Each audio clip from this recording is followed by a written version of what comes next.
Allah, Allah,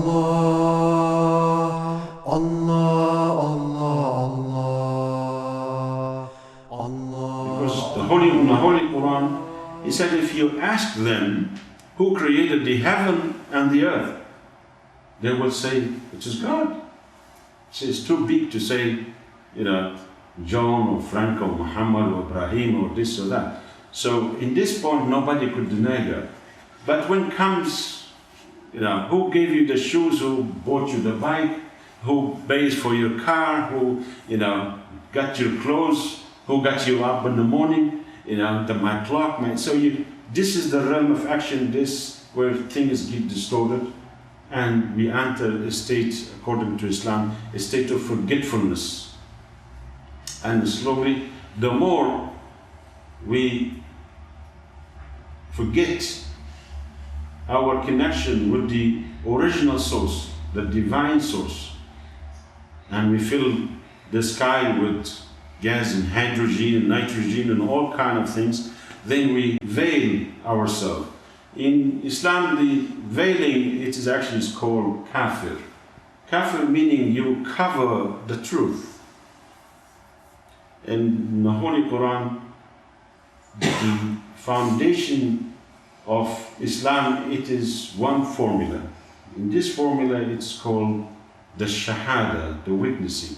That to bear witness that there is no God but one God, and Muhammad is the messenger of God. That actually, by saying this, regardless who you are, you become a Muslim. Is that enough? The Holy Prophet, he said no. As you can see there, this is what's called the Shahada. The Shahada, that is actually witnessing. You have testified to something that you witnessed. Because the Muslims believe before we appeared in our physical form in this realm, we have prior existence in a spiritual realm called Alam al-Arwah, the spiritual realm. And that people, they have recognized each other in one way or another. And the Holy Prophet, he explained that in al-Arwah junud al-mujannada, the spirits, they are like battalions of soldiers. Whoever recognize themselves in the spiritual realm, when they meet in this realm, immediately they could recognize each other again. And thus we see it in our daily life. Sometimes we meet someone, you keep saying, haven't I met you before? Did I know you? Something sort of, we call it, you click. Sometimes, of course, if it's a man or a woman, they call the other half of the apple or whatever.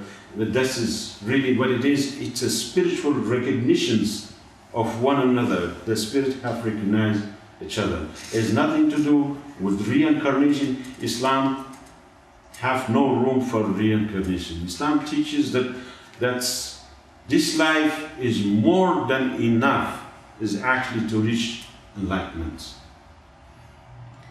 A reason for this, because of the durations of our existence. We do not have the luxuries of a Prophet Noah's time.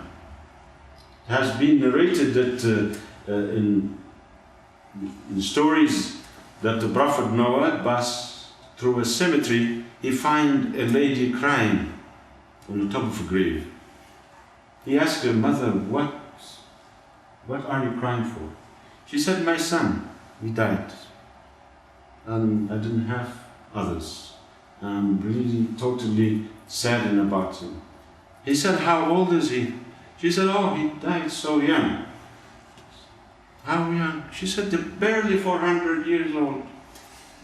This is the time of now. Now, of course, our time is accelerated, because from the time of creation's beginning of time, and we are moving toward the closing of the cycles, our consciousness and awareness and understanding of the universe atoms, all of what's available to us, technologies, we are approaching actually through illuminations the other side. That's in Arabic or in Islamic teaching is called the Day of Judgment. And this part of the structures of belief. As for the structures of Islam, you have the 5, the Salah, which is the prayer. If you have anyone who say, I believe in God, yeah, it's like saying, I got a job, and then you don't go out of the house. You stay in home and you're just watering around the garden and doing nothing. I don't think the manager of the house really will come and knock on your door and say, that's your wages at the end of the week.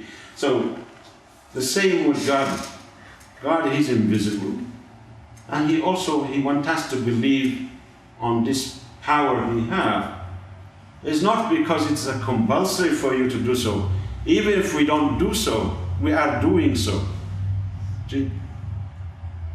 I don't want to go too technical to the greater concept of Islam. I try to stay with what you call in Arabic, Islam al-Uqul, the Islam of the intellect, Islam of free will. That is what we try to keep the topic. But if we touch on what you call the universal Islam, meaning the universal submissions to the will of God, it is nothing escapes the will of God. In the Holy Quran, He said, there is nothing in heaven or earth but praises the glories of God. And then He said, but you, that as human being, we do not know how. In the time of the Holy Prophet, through his miraculous power, he have showed the community through miracles. Tree, he asked a tree to come and talk to him in front of his companions. Another man, he brought a rabbit, and he asked him if he's a true prophet, let this rabbit speak that he is a prophet. And he did. And he spoke of a mountain. He said he used to greet him. And he stood on a mountain, one mountain, and the mountain started to have a little bit of a tremor. And he said, this mountain, he loves us and we love him. He was shivering of this powerful energy which the final prophet of God he have within him. The Holy Prophet Muhammad sallallahu alaihi wasallam, he was born in Mecca. Before his birth, his father died. And then his mother, in the age of 6, also his mother died. And he was raised up as an orphan. And this today causes a big trauma for anyone who be raised up without a mother or father. So it's a very difficult situation. But instead of weakening him, it's actually strengthening him tremendously. At the age of 25, he married to a lady which he was working for her, his first wife, Khadija. And he was known through his community, the trustworthy, honest, truthful, and all kind of qualities really cannot really